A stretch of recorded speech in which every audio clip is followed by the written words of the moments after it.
Welcome to the bonkers.ie podcast, and I'm your host, Caoimhe Birmingham. And this week, I'm going to be talking to money mentor, business owner, and author Santis O'Garro about financial wellness and how you can better manage your finances in the midst of a cost of living crisis and the culture of consumerism. So, if you're in debt, unsure how to start budgeting, or would just like a better hold on your finances, stay tuned to listen to Santis's top tips and lived experiences. First things first, welcome to the podcast, Santis. Thanks for having me, Caoimhe. We've all heard the phrase, money makes the world go round. Yet, despite this, in Ireland, speaking about your financial health is a bit of a taboo subject, especially when it comes to debt.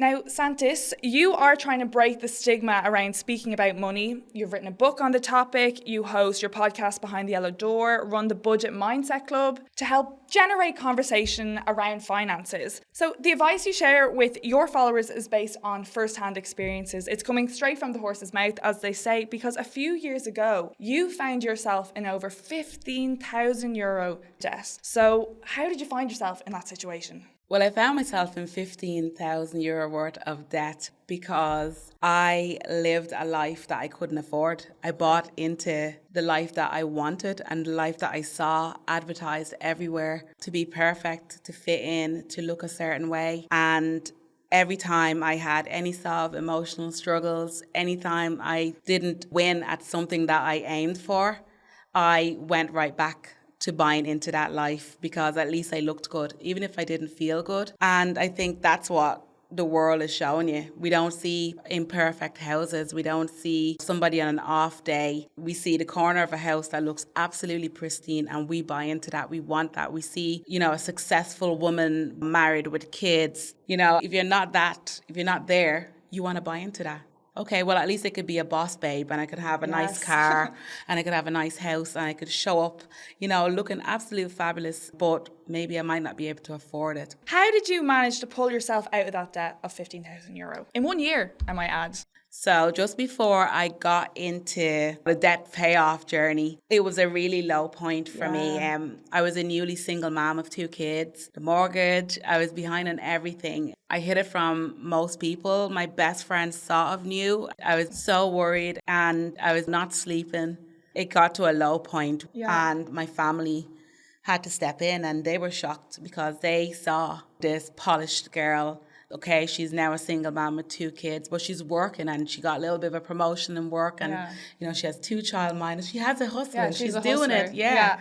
On the downside, I was going over to, the supermarket, couldn't afford formula, couldn't afford to heat my house, behind on my mortgage, behind on all my debts, but I'll show up and I'll smile and say everything is okay. What did you find yourself spending the most money on? I did a lot of emotional spending, but before that, all through my 20s, I lived a life, travelled well. Yeah. I had nice cars, bought my apartment early, moved up in my job. And this is called lifestyle inflation, where you are buying into the lifestyle that you think you should have. So last year, I was pulling in $3,000 per month. This year I'm pulling in $4,500 per month. The solid advice would be at least save $500 of that per month, but it wasn't. It was I can get a better car. Now I need an apartment. Now I could buy better clothes because I have to look like a manager now. Yeah. I have to show up as the person I want to be. The worst saying in the world is fake it till you make it. And that's what I did. But you might never make it if you keep faking it.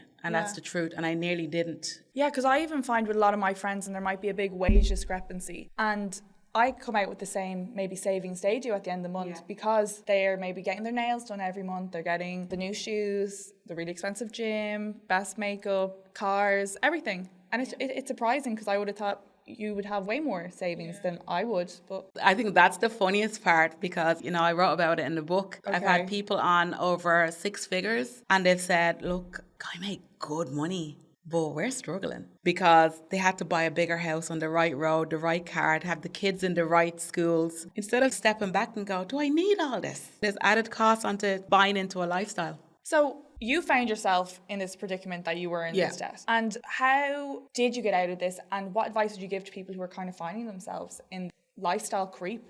You have to stop and reassess your life because what it shows is a serious lack of self-worth. You don't feel worthy enough to be you. So you have to buy into somebody else's ideal for you. But if you're in this situation where, you're fighting debt, the first thing I would say is talk to someone. Because your financial wellness and financial anxiety is no joke. It's a serious, serious epidemic, and it's one that we don't talk about. And if you think how far money reaches, then think of how many people are affected. We talk about sex, we talk about religion, don't talk about money, not in the way we should. No, definitely not in Ireland. And you have no idea what people are going through financially. And what would be your first step to start reassessing your finances? How should you budget if you're in this predicament? The first step is, I call it a budget MCT. You need to find out your current financial position, where you are right now. Who do you owe? What do you owe? How much you owe? What's the interest rate? What's the regular payment? Are you behind? Are you up to date? You need to look at your spending habits. What are you spending on? Go back. A lot of people say 3 to 6 months. I would say go back as far as you can, because we have seasons. And check through where you're spending your money on.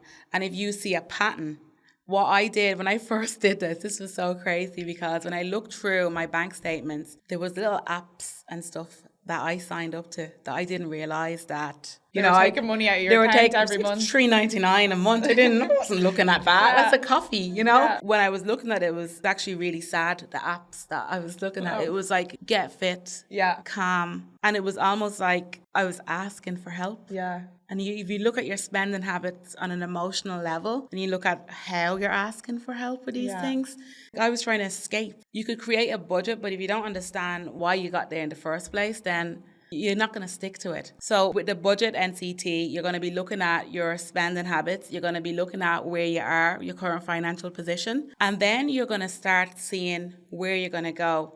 So there's different methods of debt repayment. I paid off my debt. It's called a snowball method. So with the snowball method, you make sure that you're up to date on all of your debt repayments, and then you focus in on the lowest debt. To be honest, I'll use me as an example. Yeah. When I started my debt repayments, I had over €600 a month just going on debt. Wow. So I had to make sure that when I was repaying all my debt, that I was up to date on that €600, but perhaps I could make it $650 and focus on the smallest debt and get that going. What that made me do was I stuck to my budget even more, because now I knew what my plan was. Yeah. I knew that I wanted to get out of debt. Now I said a year, but I didn't really think that would happen. But this method was so effective because it was breaking your big plan, your big goal into really actionable steps. I only had to focus on one debt really and stay up to date on the rest of them. So that was really useful. And what I did was, when you pay off that lowest debt, it rolls over like a snowball. So you don't just say, oh, I have €50.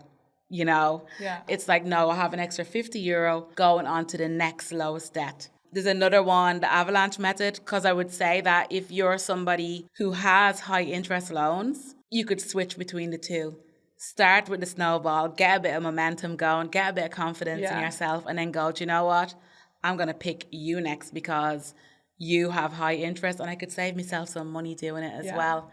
So that was what I did, and that really made me so obsessed with budgeting and all the tips and tricks that you can do to stay loyal to your budget effectively. So I had to write out my first budget. I never really did a budget before. I just winged it, that's why I got into... I wouldn't even know where to begin. Yeah, I got into the situation that I was because I just winged it. But I started out my first budget, and I speak openly about it. I've just been diagnosed with ADHD, and it's really important that I say this because of the lack of concentration. So if you're a bank and you're coming to me, you owe me this, I'm like, okay, I'll pay you. And then someone goes, you owe me this, and I'm getting the letter, okay, I'll pay you. And it's just so erratic that there's no structure there. So with regards to my budget, I had to make it a priority-based budget, which was what were my priorities. And what was keeping me up at night wasn't actually the debt. It was, I was behind on my mortgage. And I need to live, and I need to have a home for my kids. My energy bill, I couldn't pay that. I think I had a meter at the time. Yeah. And I couldn't pay that. I was like literally scrambling to pay that. And that should have been my main priority. But I was like panicking because I was getting phone calls. You're behind on this, you're behind on that, you're behind on that. Pay them first.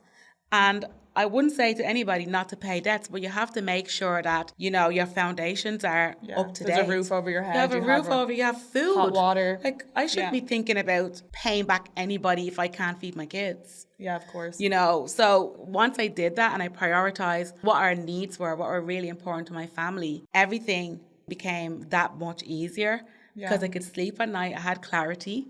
I had a plan, and I just felt that, okay, I'm doing okay. We're okay. We have somewhere to live. I have petrol in the car so I can go to work. And then I could look at everything else. And then under that, then I was paying back my debts. And then I call these first world priorities. It's, you know, your broadband, things that make, you know, you need to live. You need these. But look, if worst came to the worst, you don't need them. Yeah.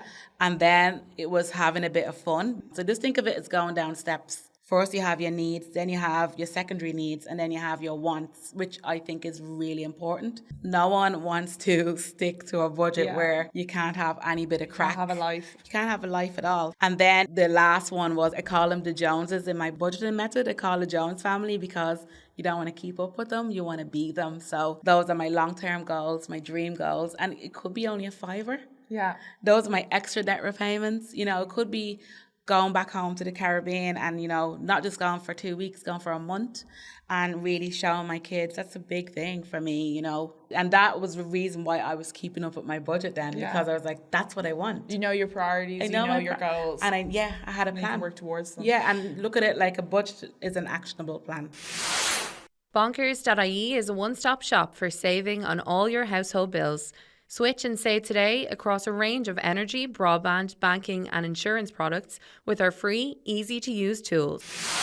And to achieve this in that year, you also, and I know you're a big fan of these, your no spend days. You always rave about them. Yeah. And you had 230 no spend days. Yeah, I didn't play. In 1 year. So you have a few other methods as well that have helped you save. So tell me a little bit about what a no spend day is and why you're such a fan. I'm a huge fan of no spend days. A no spend day is a day that you remove money from the picture. It means that you could prioritize other things, and it helps you planning as well. So if I'm coming to see you guys today and I had to get the bus, but on Monday I did my budget and I planned and I put money on my Leap card. I had my lunch planned out. I'm going to have a no spend day when I come because I've already future-proofed that. It's a day for self-care as well. So I am going to ask myself, what do I actually like doing? If I wasn't just going for lunches with my friends, or I wasn't just going out, you know, for the weekend and spending on a shopping trip of things that I don't need, what do I like doing? And it was like, you like nature, you like going out for walks, you like being with your kids. What's your priorities? Yeah. So me and my daughter really love baking, and why don't we bake her favorite cake, which is lemon drizzle, and then invite friends over and have them there instead of going to a cafe and spending, you know, like it's not necessary. the whole price of a lemon drizzle for one slice. Yeah. And then no one feels pressured, and because I'm really big on time.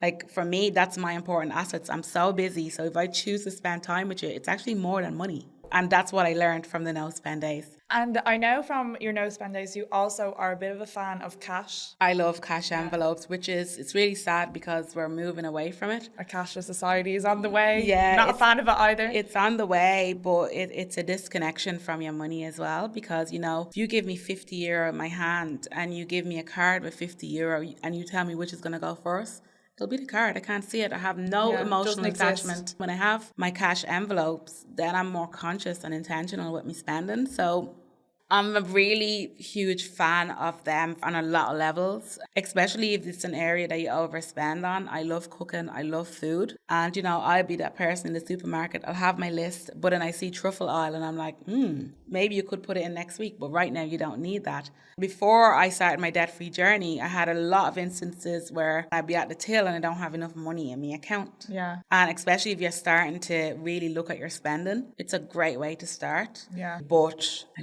love cash. Yeah, so do I. I love cash as well, but I'm shocked when I'm tapping my card how much my groceries are coming to when I'm only buying for me. Yeah. And it really adds up, but because I don't always go in and plan in advance what I'm going to cook for the week, even though I meal prep. And that kills me. Much. That's like one of my pet hates for the waste. But if you don't have a plan and if you overspend, you're literally dumping your money in the bin because you can only eat so much. But if you stick to cash, then you know if you only have €30 in that envelope, and you have a list, you stick to that list. And do you use your cash wallets for everything, or is it just food? What do you break it down So my into? cash wallet is a wallet. It comes with me. Yeah. Like I said, financial anxiety is huge. And if you got yourself into debt by impulse buying and buying things that you don't need, another flip side of that, when you're budgeting, it becomes hard for you then to Treat yourself.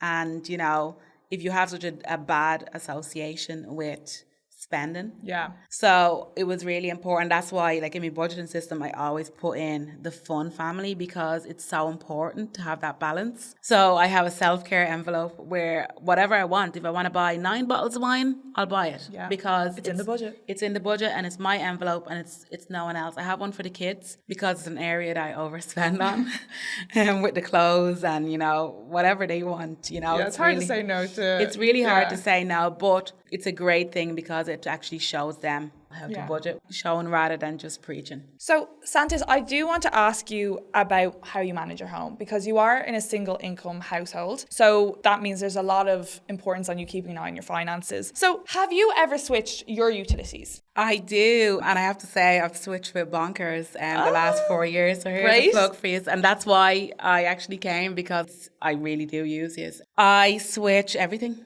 Phone, broadband, my energy. I don't play. I just think there's so much money being left on the table and you'd be mad not to. It takes 2 seconds and it costs nothing. I switch some of my mom's neighbours. You know, I don't, because I'm just like, you know what? You can't be saying I'm struggling and then say I don't have time to switch my utilities. That is madness. Yeah, it takes 5 minutes. Or just shop around to see what's out there. You know, the energy rates were so high last year, and if I didn't switch just a few months before it started rising, I would have been in huge trouble. Yeah, it's crazy because a lot of people don't realise when they get their first year discount, which last year they were about 40%. Yeah. Now they're down to about 5 or 10%. Even switching, you still are going to save about €200-300 on your energy bill, even with those smaller discounts. But going up to the normal standard rate when you come off your discount, it's really going to hit people. It's going to hit. And I would say I start keeping an eye on it like even a month before, in the sense that like I have a budget overview.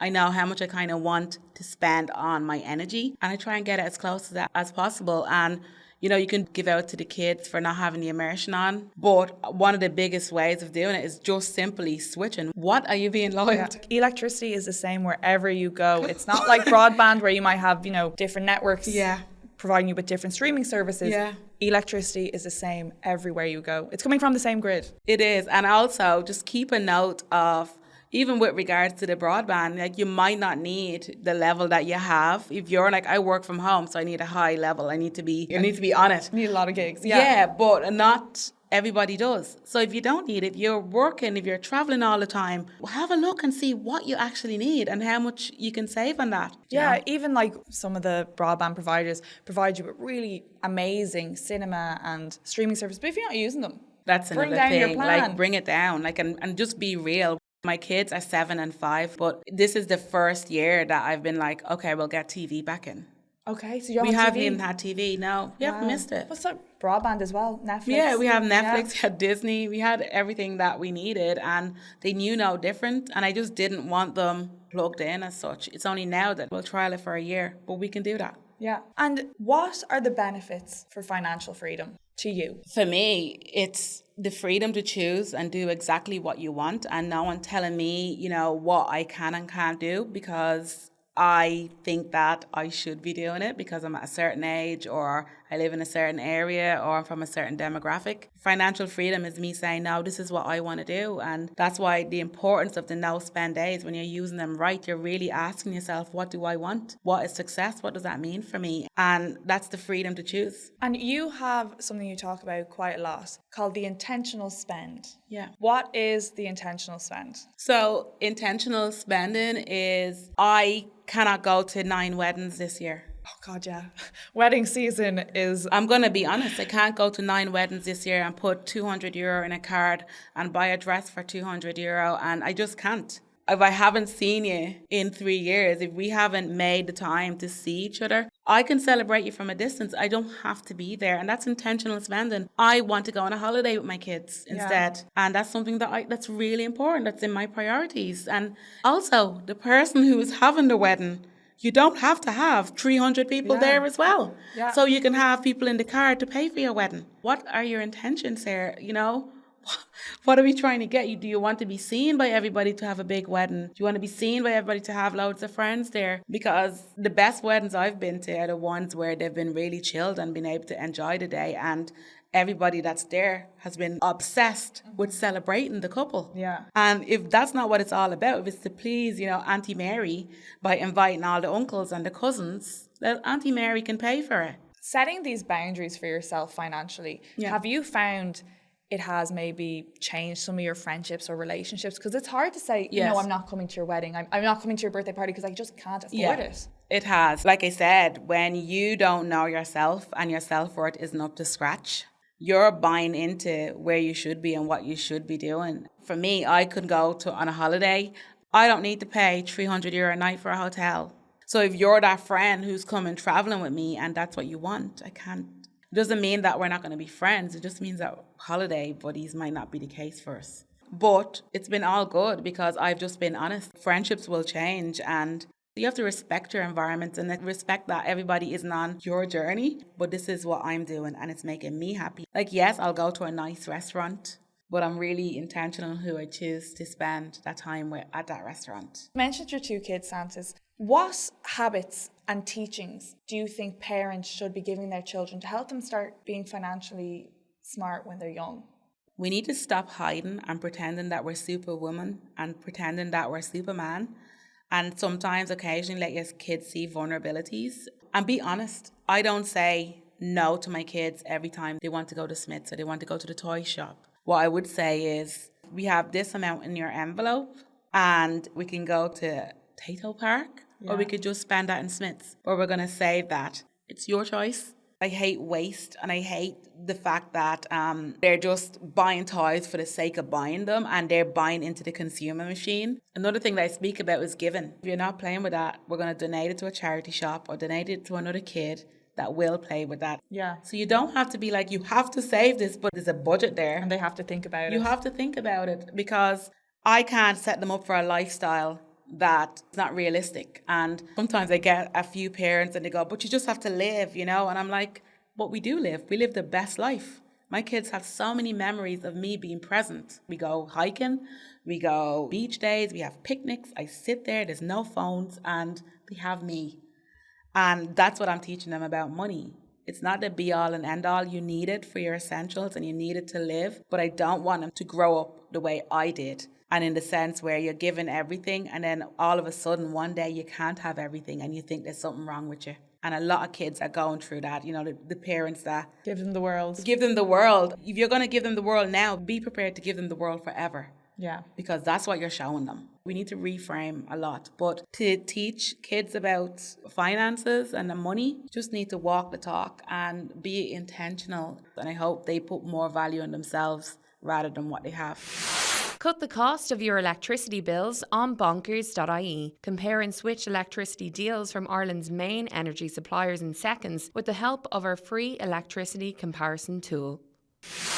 Welcome back to the last segment of the bonkers.ie podcast. Now, Santis, this is my favourite part of the show because I'm going to get to ask you to address some common myths and misconceptions around money and do a bit of a rapid question round with you. So are you ready? Okay, let's go. Okay, so I've never been good with money and it's too late to start now. 100% false. You can start a new journey any day. Every day is a day for learning and no one knows everything, so why can't you start being good with money? I have to sacrifice my lifestyle if I'm on a budget and I can't treat myself ever. False, 100% false. It's actually more invigorating for your lifestyle because you get to be intentional with what you want, and that means you're going to be the 100% satisfied customer at the end of it. People on a budget are tight and scabby with their money. Okay, some people are.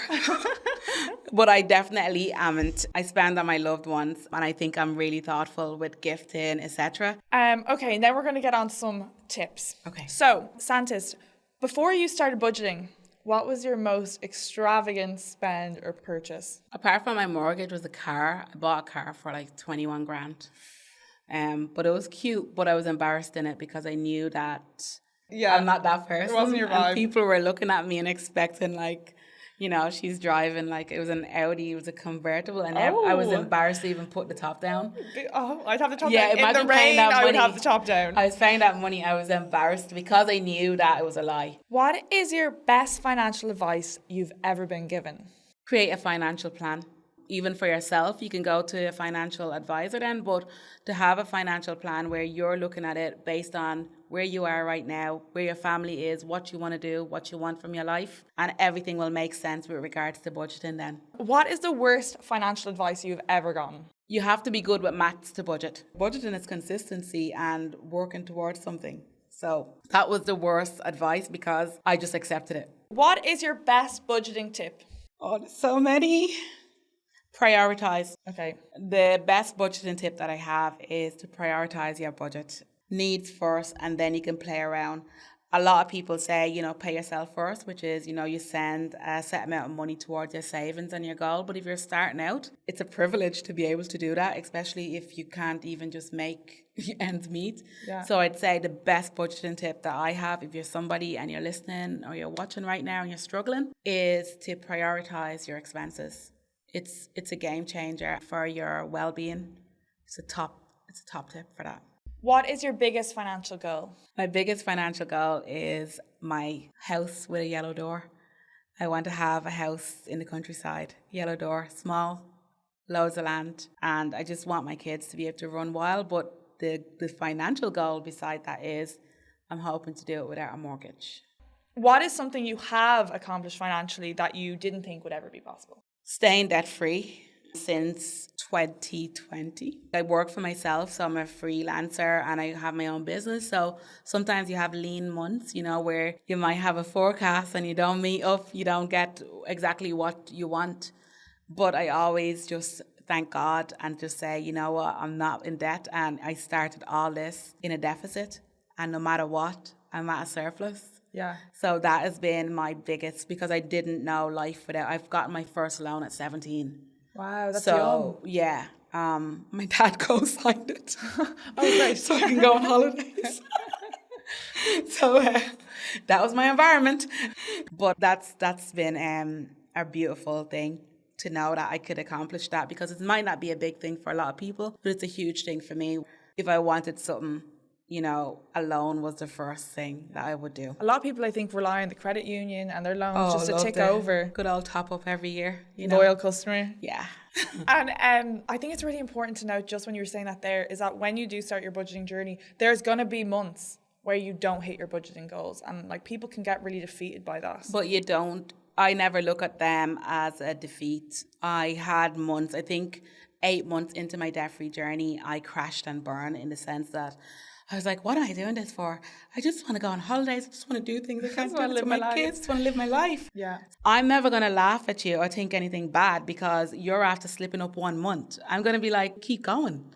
Yeah. Deadly. This happens. Life happens. Don't give up because you had a bad month, And do you have an emergency fund or a rainy day fund? I do have an emergency fund. That was my next step after I cleared my debt. It is so important because things go wrong and life hits you. And lastly, what does financial wellness mean to you?